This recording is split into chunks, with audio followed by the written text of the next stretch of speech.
française, c'est l'histoire d'extrême droite. La LDJ, c'est aussi une police d'extrême droite.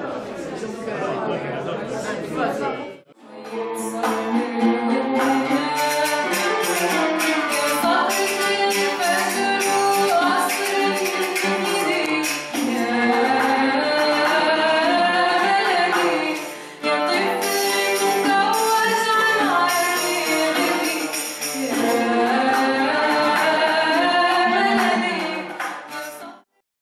Nous remercions M. Samouillet d'avoir fait le déplacement jusqu'à Montpellier pour, un plaisir. Pour la présentation du rapport d'Amnesty International. Et on remercie en particulier aussi la Carmagnole qui nous accueille ici un peu au pied levé, puisque, comme je le disais tout à l'heure, on a eu un petit problème avec la mairie de Montpellier qui, dans un premier temps, nous avait accordé une salle, le salon du Belvédère, pour ensuite retirer son agrément, après, malgré la signature de la convention qui avait été faite, ce qui nous aurait mis dans la difficulté si la Carmagnole ne nous avait pas proposé de venir faire la conférence ici. Le logo BDS sur une affiche interdit d'avoir une salle à Montpellier. Donc, il y a quand même une difficulté à critiquer Israël, en particulier la politique du gouvernement israélien à Montpellier.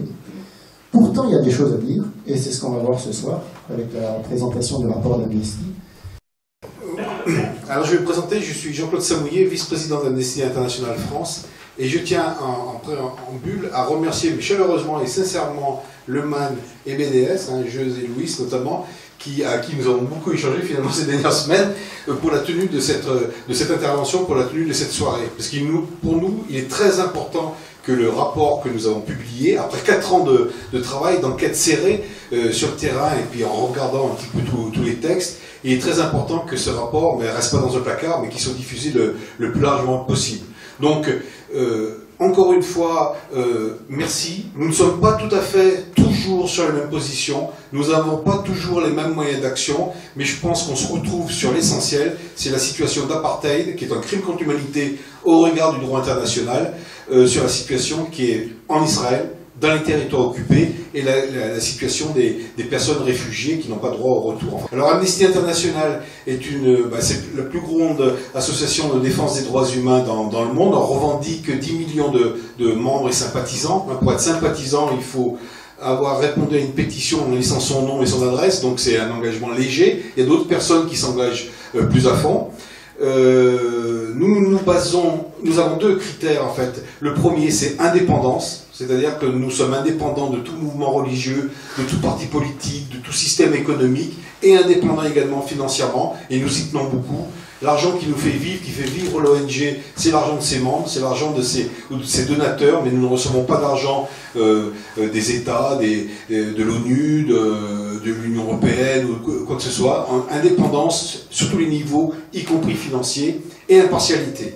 Nous tenons beaucoup à notre impartialité, et sur un sujet tel que la situation en Israël, dans les territoires occupés, est faite aux réfugiés palestiniens, c'est un petit peu compliqué. Donc c'est pour ça qu'on a mis 4 ans pour pondre ce rapport, qui pour nous est quelque chose de très important.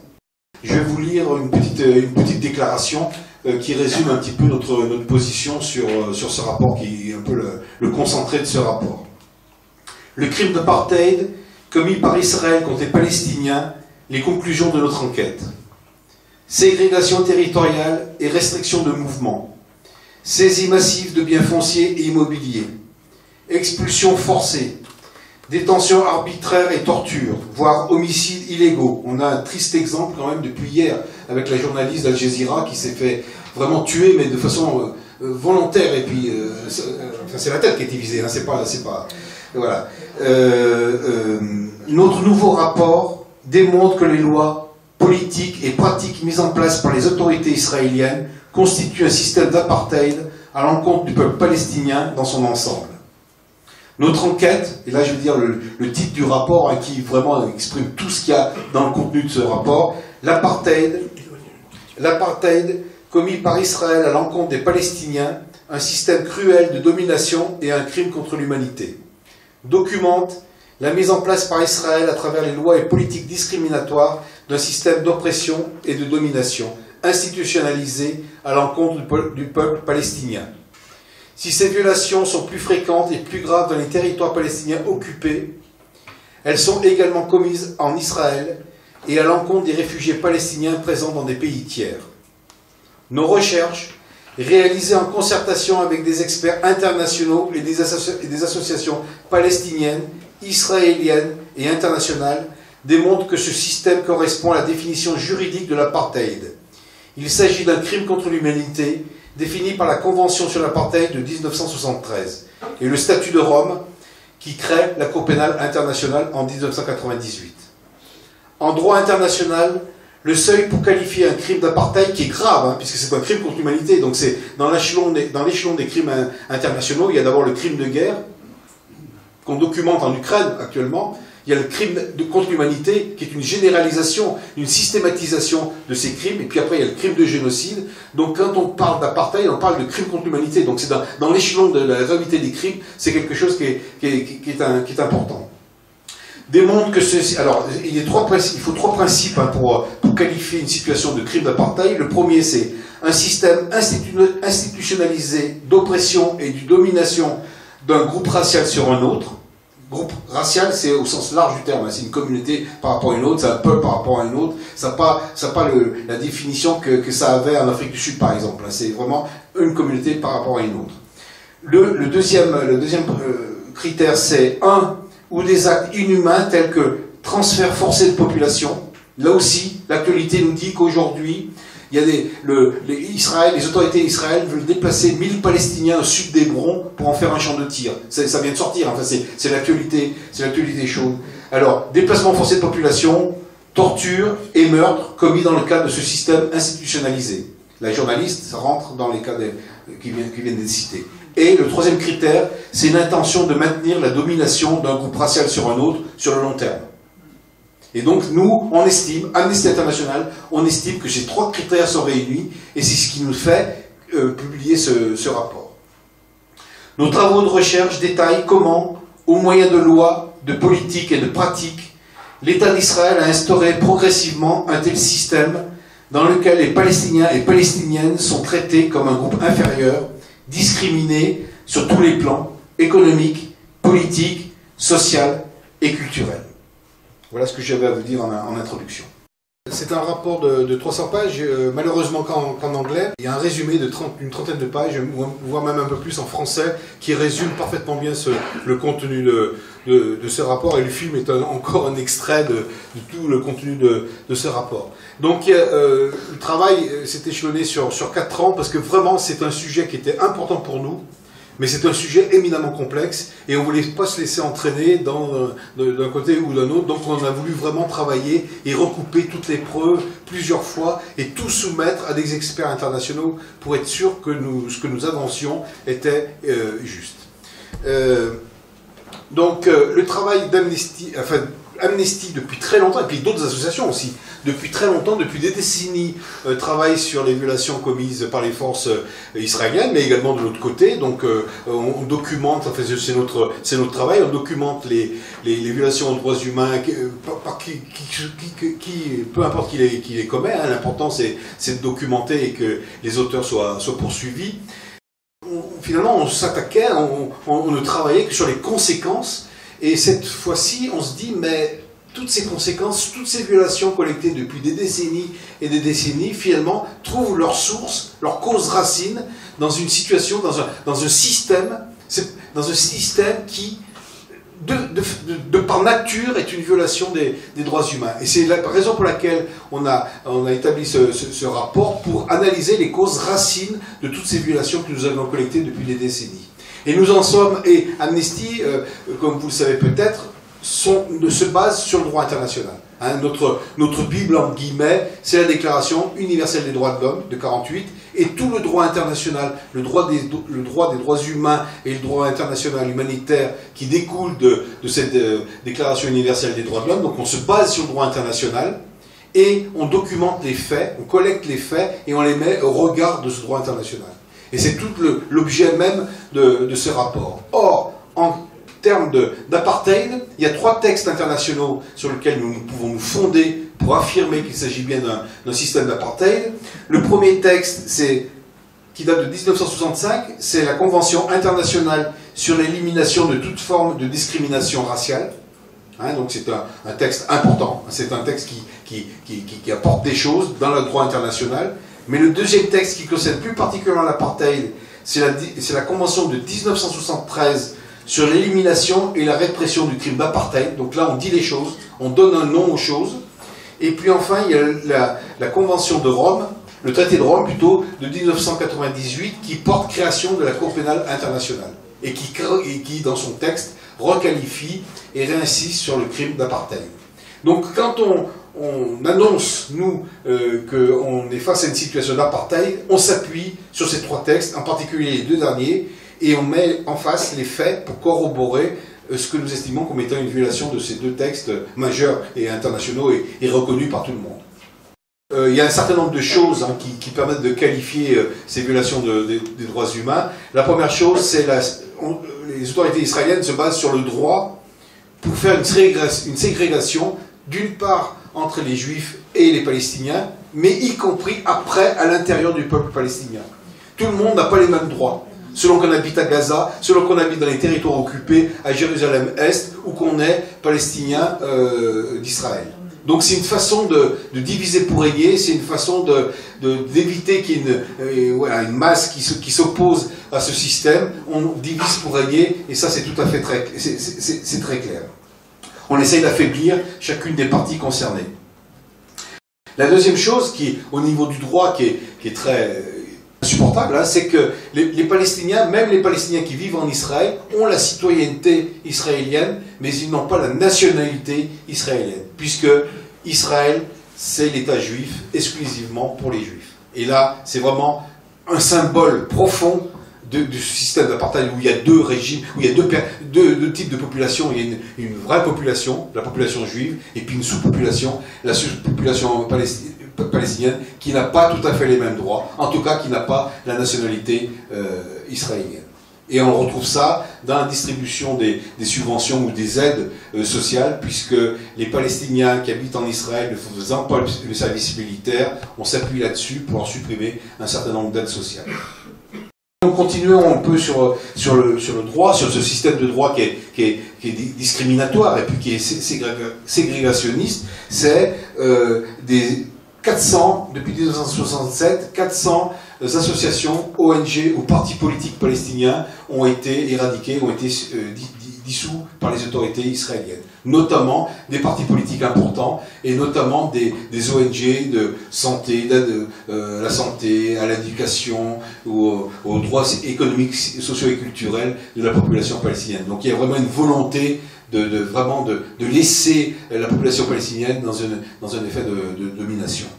Beaucoup de Palestiniens aussi sont traduits en justice pour adhésion et participation à une association illégale. Donc tous les membres de ces associations, eux-mêmes, sont poursuivis et sont incarcérés, sont arrêtés et traduits en justice. Donc voilà, en termes du droit, le premier phénomène.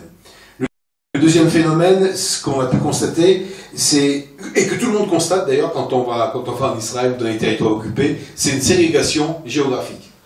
Il y a des murs de partout. On parle de 700 km de murs, alors que Israël c'est un petit pays, enfin géographiquement c'est tout petit, et il y a des murs de partout.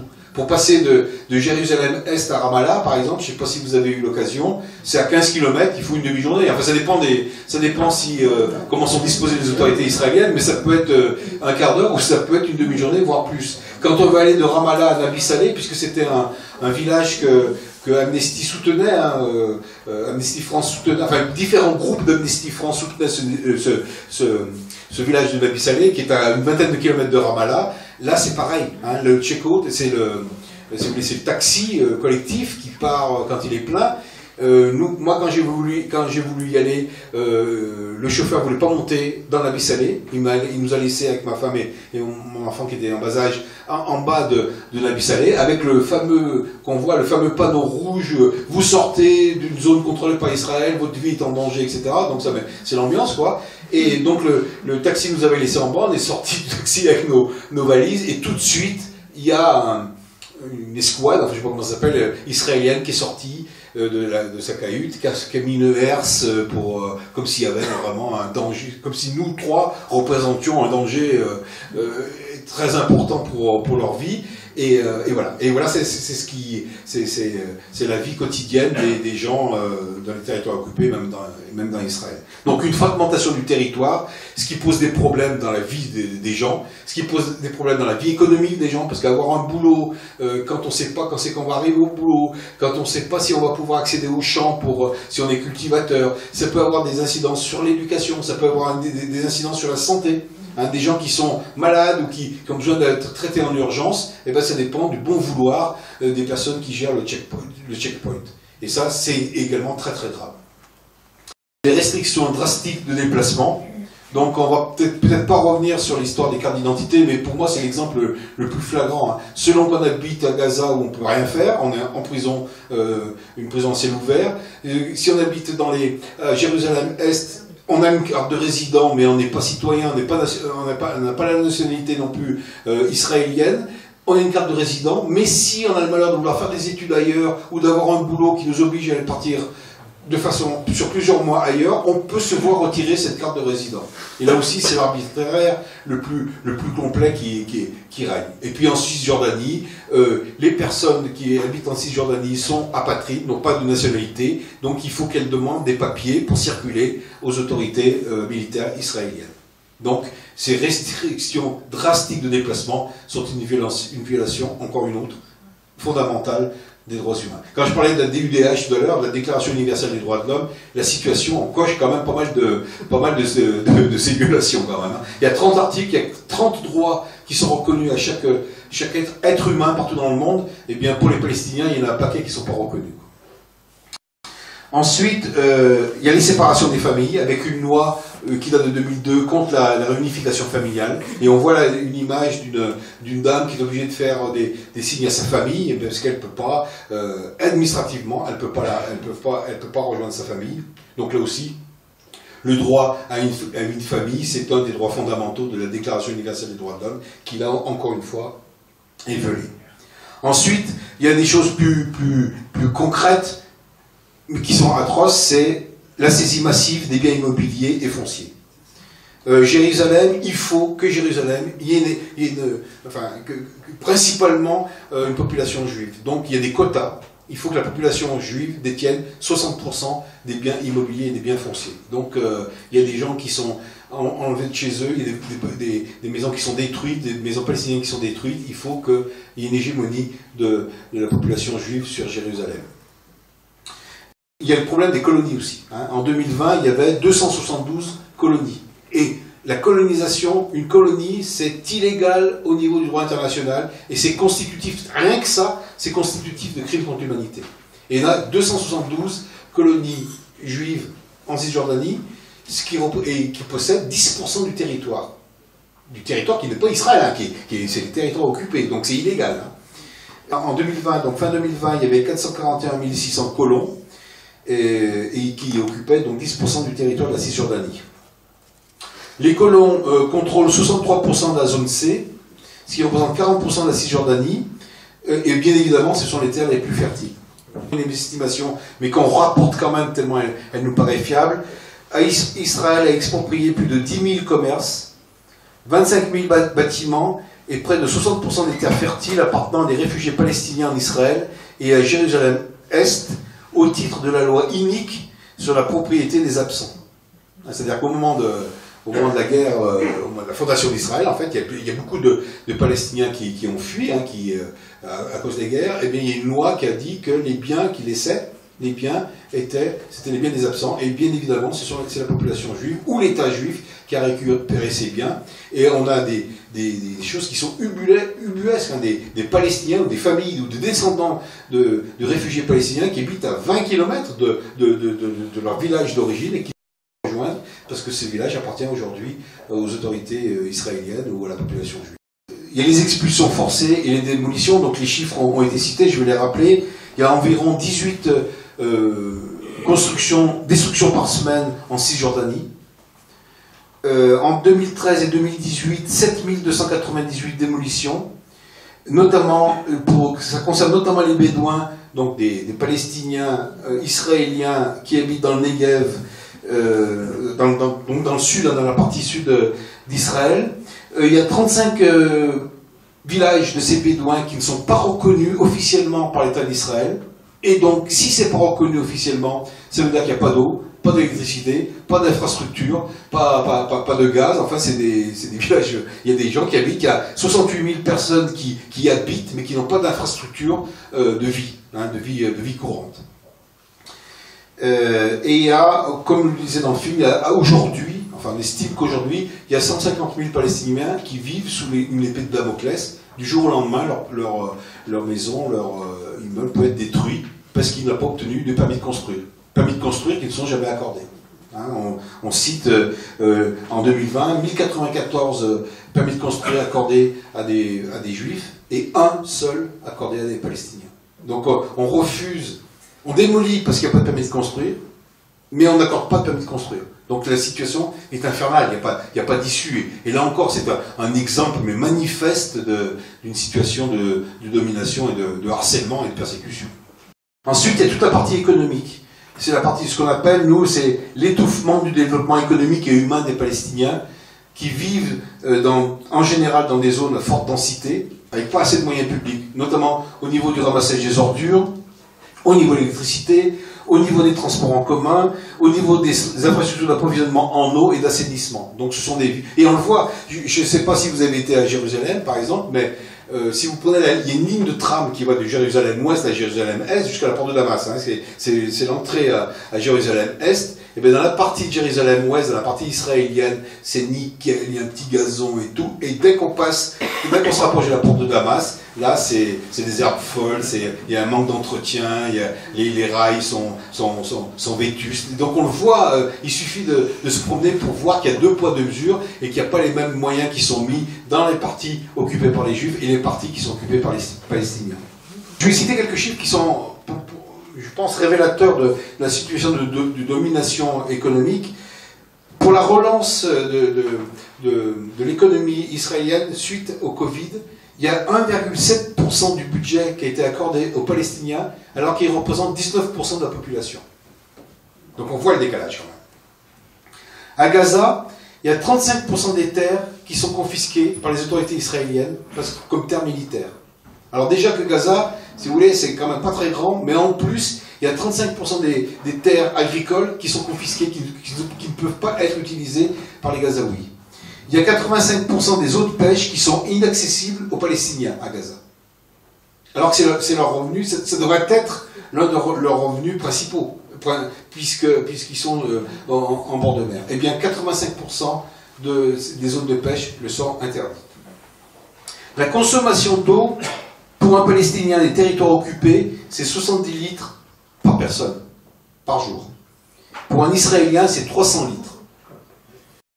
Et là, moi, je vous raconte un peu ma vie, mais vraiment dans ce village de la Bissalé, j'avais été reçu par un monsieur Tamimi, hein, qui travaillait dans un ministère à Ramallah, et qui m'avait expliqué que il m'avait invité à manger à l'issue du repas, il m'avait invité à me laver les mains, il y avait un tout petit filet, je ne comprenais pas, je cherchais sur le robinet, je ne comprenais pas, et il m'expliquait que le village palestinien avait 10 heures d'eau par jour.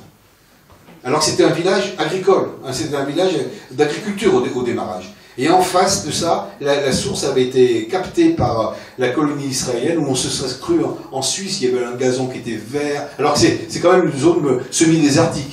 Et voilà, la ressource en eau avait été captée par la colonie juive, qui était illégale et qui était construite à quelques kilomètres de Nabi Saleh.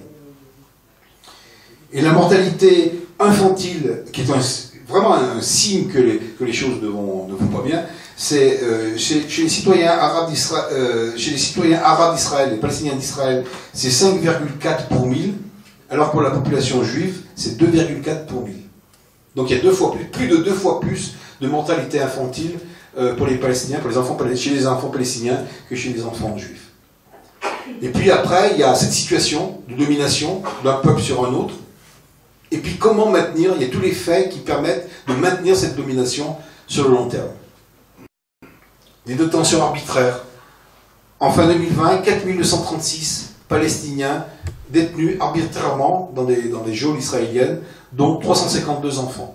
Ce qui est une violation majeure de la CIDE, la Convention internationale des droits de l'enfant, qui interdit d'incarcérer un enfant. Ça, c'est le BABA, hein, et c'est une convention qui a été signée par tous les États du monde, sauf les États-Unis. Au niveau de la torture, hein, pour maintenir cet état de domination, il faut employer des moyens illégaux, emprisonnement, mais également, parfois, et trop souvent, des cas de torture. Donc nous, les cas qu'on a relevés le plus souvent, ce sont des entraves et des attaches douloureuses, c'est-à-dire qu'on met les mains dans le dos de façon très insupportable pour les personnes. C'est l'immobilisation dans des positions inconfortables, la privation de sommeil, les menaces, le harcèlement sexuel et la détention prolongée à l'isolement et les insultes. Voilà la vie courante des gens qui sont arrêtés par les forces israéliennes. Et puis il y a les homicides illégaux, 4868 en 2000, entre 2000 et 2017, pardon, dont 1793 enfants. Un titre d'exemple, la marche pour le retour à Gaza, c'est dans les années 2018-2019, 256 civils tués, dont 46 enfants, et 8000 blessés par balles réelles. Il y a encore le phénomène, qui est une violation encore du droit international, c'est le non-droit au retour des Palestiniens. Donc les Palestiniens réfugiés à l'étranger, après 1948, après 1967, il y a beaucoup de Palestiniens qui sont réfugiés à l'étranger et ça fait la troisième génération, voilà, la quatrième génération. Donc aujourd'hui, on estime à 6 millions de réfugiés, dont 3,4 millions à l'étranger, et non-retour, non-possibilité de revenir dans leur territoire, dans leur village. Alors que l'État d'Israël incite les Juifs à venir s'installer en Israël. C'est un pays d'immigration des Juifs en Israël. Ce droit, qu'on ne peut pas nier, hein, voilà, mais il est refusé quand même aux Palestiniens, et notamment aux personnes qui ont dû fuir à cause des persécutions qui étaient commises sur leur territoire. Peut-être la dernière chose sur laquelle nous sommes interloqués quand même, c'est la loi de l'État-nation exclusivement pour les Juifs de 2018, qui là est le symbole suprême, je dirais, du système d'apartheid qui est instauré, maintenu et renforcé, je dirais même, puisque dans cette loi, il y a encouragement des colonies, alors que c'est un crime contre l'humanité, c'est complètement illégal, et cette loi encourage les colons à venir s'installer en Cisjordanie. C'est une valeur nationale, cette colonisation, et c'est écrit dans les textes. Et autre chose qui nous perturbe beaucoup, c'est que l'arabe n'est plus une langue officielle. C'est seulement l'hébreu qui est devenu, depuis 2018, qui est devenu la seule langue officielle de l'État d'Israël. Et puis par ailleurs, même s'il y a des députés à la Knesset, des députés palestiniens à la Knesset, leur marge de manœuvre est très étroite. Parce qu'en vertu de cette loi de l'État-nation, on ne peut pas prendre de mesures qui iraient à l'encontre de la suprématie des Juifs sur l'État d'Israël. C'est-à-dire que toute mesure qui améliorerait la situation des Palestiniens serait considérée comme étant à l'encontre de l'État-nation du peuple juif. Donc les députés palestiniens, certes, sont à la Knesset, mais n'ont pas de liberté d'action, ne peuvent pas améliorer réellement la situation des Palestiniens.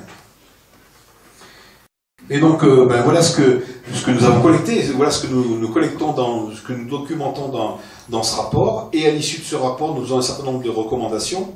D'une part à Israël, pour demander le démantèlement du système d'apartheid. Bon. La fin des démolitions de logements, c'est tout l'objet d'une pétition d'Amnesty. On estime à Amnesty que jamais on n'obtiendra du jour au lendemain le démantèlement du système d'apartheid, mais faisons petit pas par petit pas, et commençons peut-être par demander l'interdiction des démolitions. Ça serait peu, mais ça serait quand même déjà pas si mal. Et donc c'est pour ça qu'on met un peu le forcing. C'est une campagne, le sortie de ce rapport va s'accompagner d'une campagne qui va durer plusieurs années, et la première étape de cette campagne, c'est de faire en sorte que ce soit la fin des démolitions de logements considérés comme étant illégaux. Militons également, nous demandons également à Israël le droit au retour pour les réfugiés. Là aussi, c'est un vœu, malheureusement, qui sera sans doute un vœu pieux, parce que vraiment là, c'est même dans les accords d'Oslo, le droit au retour n'était même pas écrit. et la fin des restrictions discriminatoires de déplacement. Là aussi, ça sera peut-être la deuxième action d'Amnesty, c'est peut-être des choses qu'on pourrait obtenir, mais la fin des démolitions, la fin des restrictions de déplacement drastiques, on peut espérer un jour ou l'autre obtenir.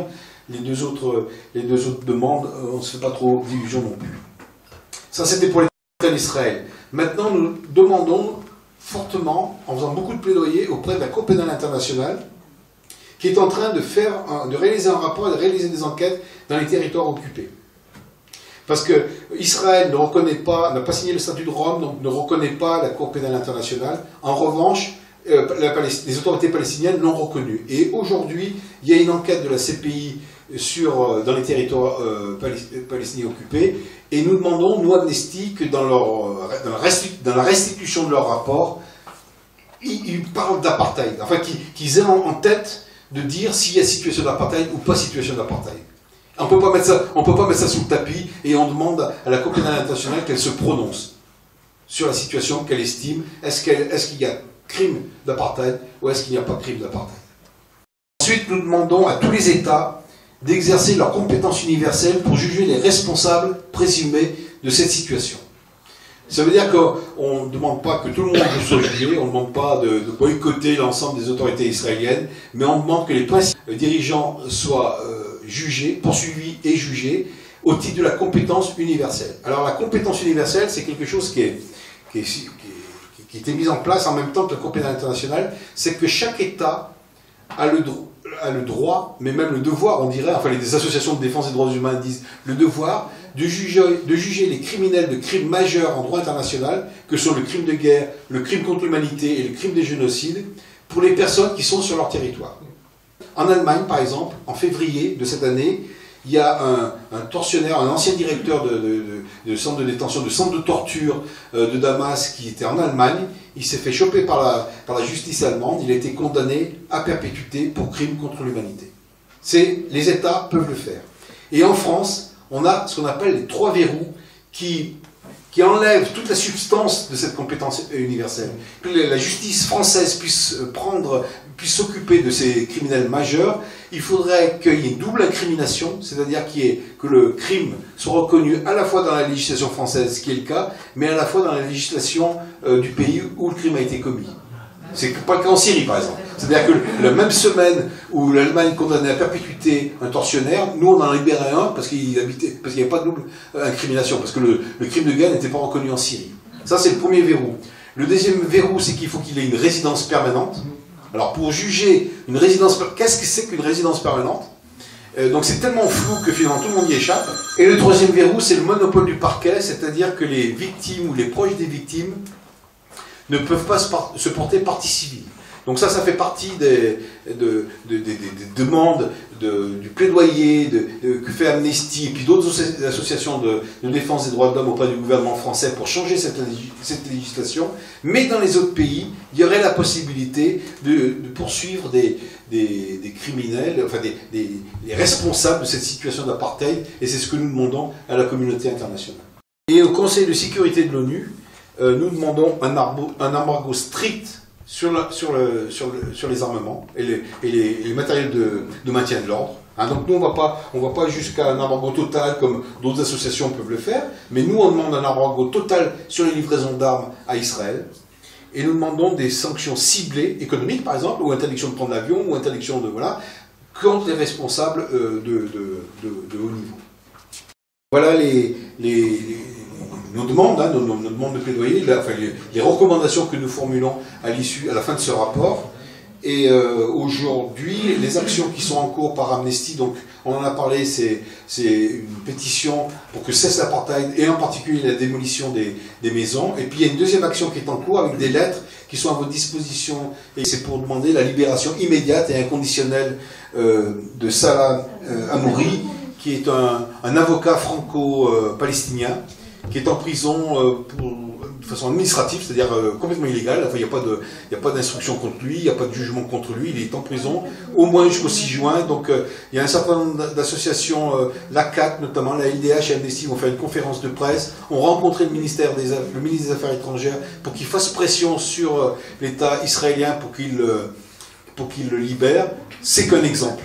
C'est qu'un exemple. Nous, on pense que c'est important de libérer cette personne, mais c'est qu'un exemple. Il y a tant d'autres personnes qui sont incarcérées de façon illégale en Israël que...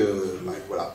Je vais essayer de répondre au maximum à vos questions. Si je ne peux pas, je m'engage par contre à vous donner la réponse dans la semaine ou dans les 15 jours, parce qu'on ne sait pas tout, c'est tellement complexe que... Mais vous ne resterez pas sans réponse. Merci.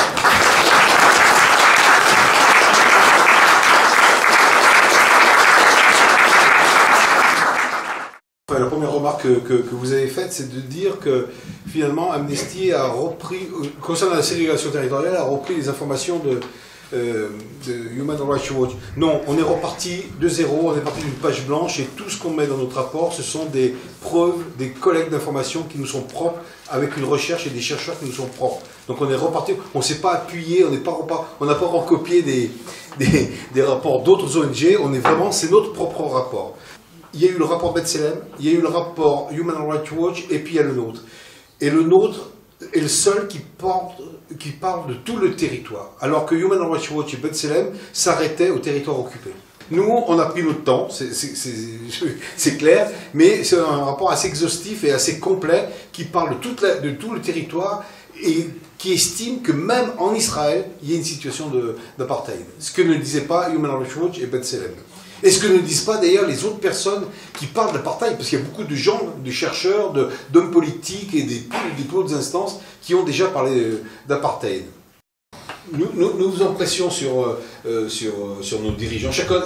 Parce que Amnesty, il y a différentes sections dans différents pays, il y a à peu près 80 pays où il y a une section. Donc le travail d'Amnesty, c'est de demander à ces gouvernements qu'ils fassent pression pour qu'il y ait démantèlement du système d'apartheid en Israël. Ce qu'on peut attendre de la France, je vais vous citer un exemple. Nous avons sorti ce rapport. Nous n'étions pas très tranquilles, nous étions préparés à ce qu'il y ait des réactions qui ne soient pas très bonnes, et nous avions des contre-argumentaires, nous étions préparés pour la presse, etc. La première semaine, il ne s'est rien passé. La deuxième semaine, il a commencé à y avoir des rapports, des articles dans Le Monde assez mitigés, c'était pas contre, c'était pas pour, des articles plus virulents dans Le Point, mais jamais sur des choses très précises, jamais dire vous dites qu'il y a une ségrégation légale, mais pourquoi? C'était toujours Amnesty, vous faites le jeu, enfin vous êtes antisémite, vous êtes antisioniste, enfin que des généralités, disons que Israël utilise chaque fois pour dénigrer les gens qui ne sont pas d'accord avec sa politique. Et puis, il y a un événement pour lequel nous étions encore plus préparés, c'était le dîner du CRIF. Et le dîner du CRIF, c'était le 23 février. Et là, on s'était préparé. Hein. Pour tout vous dire, on était chaud.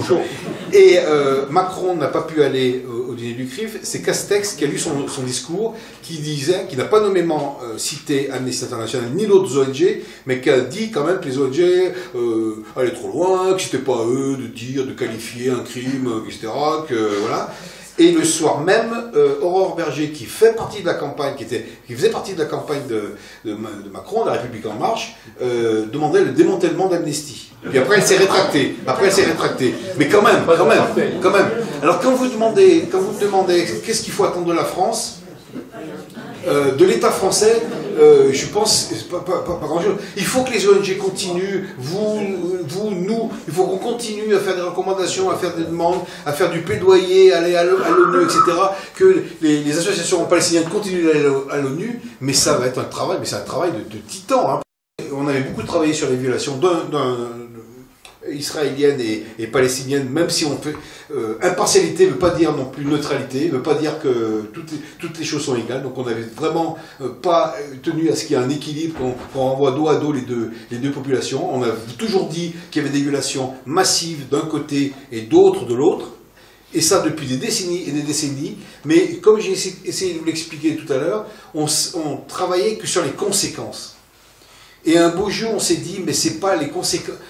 Il faut aller plus loin. Il faut aller à la racine du mal. Et la racine du mal, c'est ce système systémique, si on peut dire, d'apartheid qui a été institué dans l'État d'Israël depuis la création de l'État d'Israël. Le terme d'apartheid, c'est grave, hein, c'est important. Hein, enfin, c'est pour ça peut-être que vous nous reprochez d'avoir mis tant de temps pour sortir ce rapport, mais on y réfléchit à deux fois pour employer ce terme. Et il a fallu qu'on qu'on rencontre des Palestiniens, qu'on rencontre des Israéliens, qu'il a fallu qu'on rencontre des experts internationaux pour être sûr qu'on ne disait pas de conneries. Donc voilà. Employer un terme comme apartheid, c'est pas anodin. On l'avait déjà employé, nous, en Birmanie, pour la situation en Birmanie par rapport aux Rohingyas. C'était la deuxième fois qu'on l'employait. On l'avait employé effectivement à l'époque de l'Afrique du Sud, mais c'est un terme qui est lourd, hein. Il y a quelque chose derrière. Le combat est vaste, hein, parce qu'on s'occupe de beaucoup de choses en fait, Amnesty. Donc il y a un an auparavant, c'était les Ouïghours, et c'est pareil que on a des moyens qui sont importants, mais qui sont limités aussi. Donc on ne peut pas non plus s'occuper de tout. Mais on a toujours été du côté des victimes des violations de leurs droits fondamentaux. Donc là, ça prend peut-être une ampleur un peu plus, je dirais, exhaustive, hein, sur la situation d'Israël. Merci, hein, on va travailler ensemble, mais on ne part pas de rien quand même, hein. On a beaucoup travaillé, voilà. Il y a de plus en plus d'ONG, d'hommes politiques, d'autorités qui parlent d'apartheid, qui utilisent le terme d'apartheid, donc ça commence à faire un consensus au niveau international, et puis il y a des raisons internes à Amnesty. Par exemple, il y a une politique qui a évolué l'année passée, c'est que l'occupation militaire en tant que telle est une violation du droit international, alors qu'auparavant on ne disait pas ça, Amnesty. On se battait contre les violations qui étaient commises par les forces qui occupaient un territoire, mais on ne disait pas que l'occupation en tant que telle était une violation. Et c'est dans cette même démarche, c'est de s'occuper un peu plus des causes racines, et pas seulement que des conséquences. On estime qu'on sera plus efficace, maintenant on va voir avec le temps.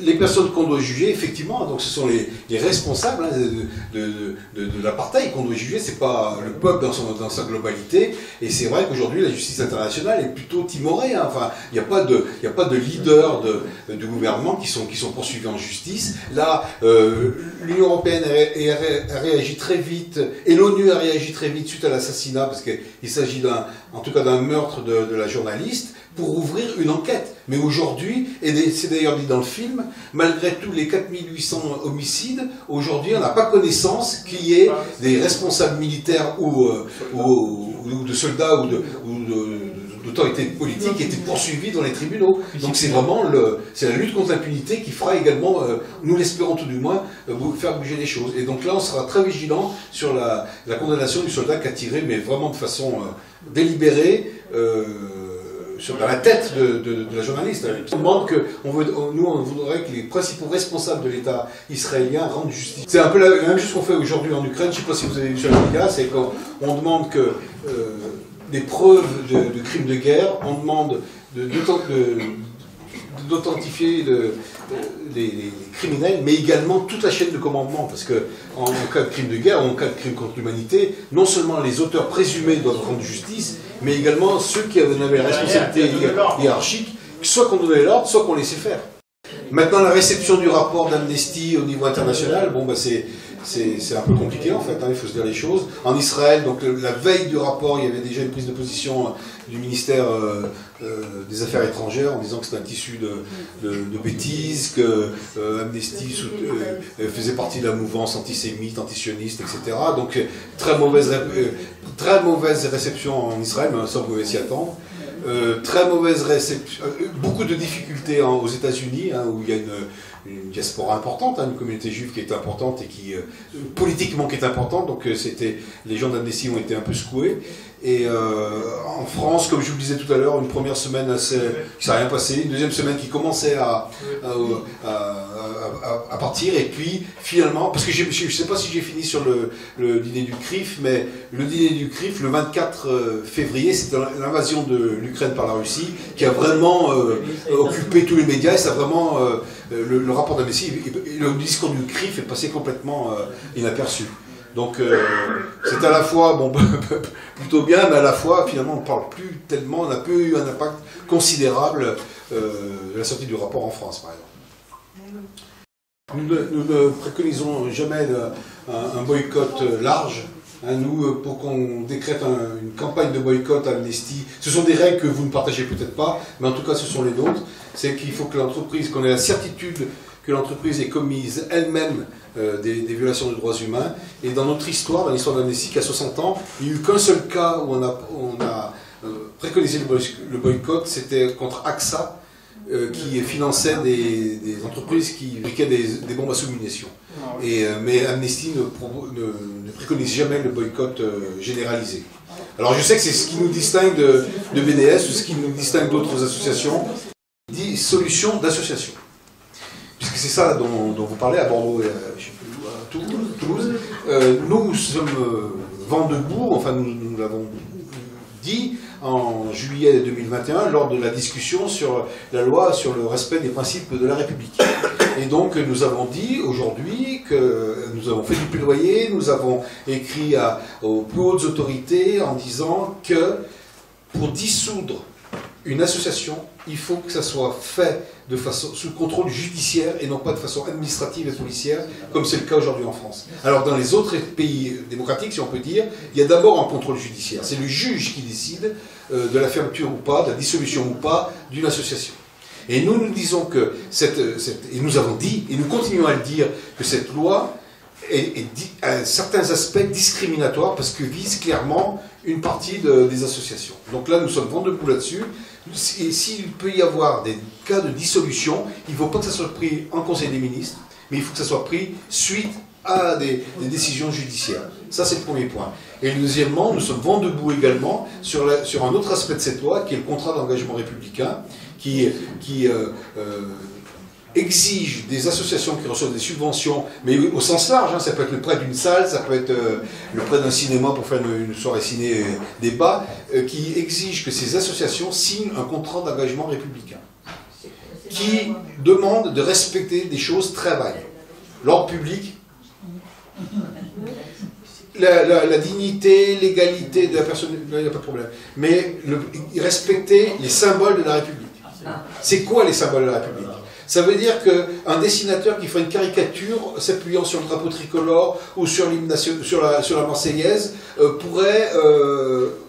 ne respecterait pas les... C'est une atteinte fondamentale au droit d'expression. Donc là, et puis en plus, nous sommes concernés, mais parce que là, il y a des groupes locaux qui bénéficient de salles municipales, par exemple, et selon la couleur politique de la salle municipale, ça peut avoir des conséquences très, très dramatiques. Donc rassurez-vous, nous sommes vraiment vent debout contre cette loi sur le respect des principes républicains, comme nous étions vent debout contre la loi SILT, hein, vous savez, la sécurité intérieure, et comme nous sommes vent debout contre la loi sur la sécurité et la lutte contre le terrorisme, qui, dans son texte, rend le pouvoir administratif supérieur au pouvoir judiciaire. Et ça, c'est inacceptable dans une démocratie.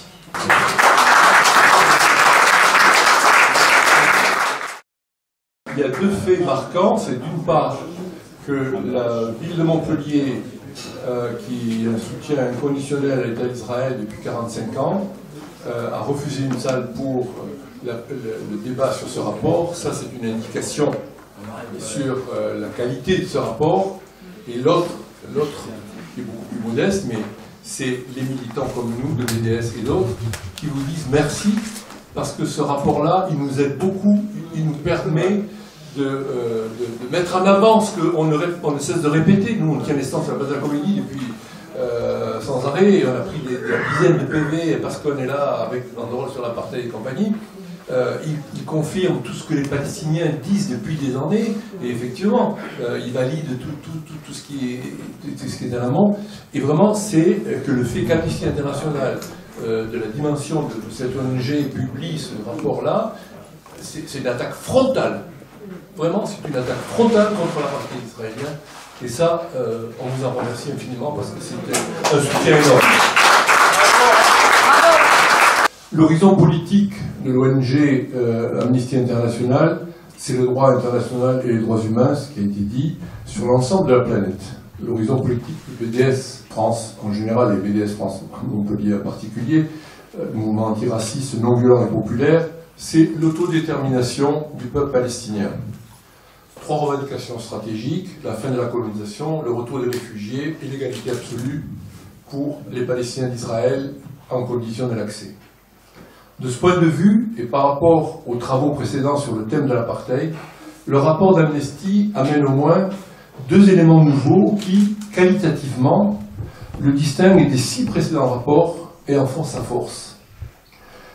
Le rapport prend en compte tous les lieux où se trouvent, ça a été dit, hein, les Palestiniens et les Palestiniennes, en Cisjordanie, Gaza, Jérusalem, Israël, mais aussi dans les camps de réfugiés, bien sûr, et des autres pays aussi. Il répertorie toutes les catégories de Palestiniens et Palestiniennes, sans oublier les réfugiés, et il le fait en fonction des types de discrimination et de ségrégation exercés dans le cadre de la fragmentation territoriale créée par le système de domination. Aucun rapport n'avait couvert la totalité des champs comme celui-ci, jusqu'à présent. Du coup, paradoxalement, malgré la fragmentation créée par l'apartheid, le système, etc., la réalité de l'unicité du peuple palestinien dans ses trois composantes, colonisés, en Israël ou réfugiés, apparaît nettement en même temps qu'est dévoilée l'unicité du système oppresseur. Le caractère systémique, structurel de l'apartheid est démontré en tant que moyen de domination d'un État, l'État d'Israël. Le second élément tient à la période historique couverte. Elle va de la création de l'État d'Israël en 47, 48, mais aussi, il parle de 47 dans le rapport, jusqu'à nos jours. Ce serait trop long à recenser ici, mais le rapport montre que dès la création de l'État d'Israël, que les principaux piliers de l'apartheid sont mis en place pour assurer l'hégémonie démographique juive, laquelle est au fondement du projet sioniste. Tout en respectant scrupuleusement le périmètre d'une ONG des droits humains, les analyses et les éléments factuels produits dans ce rapport permettent des déductions logiques incontestables. C'est la puissance de ce rapport. Démontrer, comme le fait Amnesty, que l'apartheid est le mode de domination des Palestiniens et des Palestiniennes par lequel s'est construit dès 1948 l'État d'Israël, permet d'affirmer, sans extrapolation ni manipulation des faits, que dès l'origine, l'État d'Israël conçu selon l'idéologie sioniste est un État d'apartheid et donc un État raciste. De même, quand, à force d'exemples et d'examen des lois et de règlements, Amnesty énonce « Depuis sa création en 1948, Israël mène une politique visant à instituer et à entretenir une hégémonie démographique juive et à optimiser son contrôle sur le territoire ou au bénéfice des juifs et juives israéliens. » Et un peu plus loin, cette dépossession et le déplacement des Palestiniens et Palestiniennes hors de chez eux constituent un pilier central du système d'apartheid israélien. Même si Amnesty n'utilise pas les termes de vol de terre, de transfert de population, même s'il ne parle pas de colonisation ni de colonialisme de peuplement, la réalité du colonialisme de peuplement découle logiquement des données fournies par Amnesty et s'impose comme la finalité du projet sioniste. Les milliers de juifs et juives importés comme des marchandises par Israël en Palestine ne sont pas venus pour exercer leur domination cruelle sur les Palestiniens et les Palestiniennes, ni pour le plaisir d'exercer l'apartheid. Ils et elles sont venus, dans le cadre du colonialisme de peuplement, remplacer les Palestiniens en occupant leurs terres. À ce propos, les Palestiniens attirent l'attention sur le risque qu'il y aurait à isoler la lutte contre l'apartheid du colonialisme de peuplement. Cela pourrait n'aboutir qu'à une simple restructuration du système d'apartheid plutôt qu'à son démantèlement.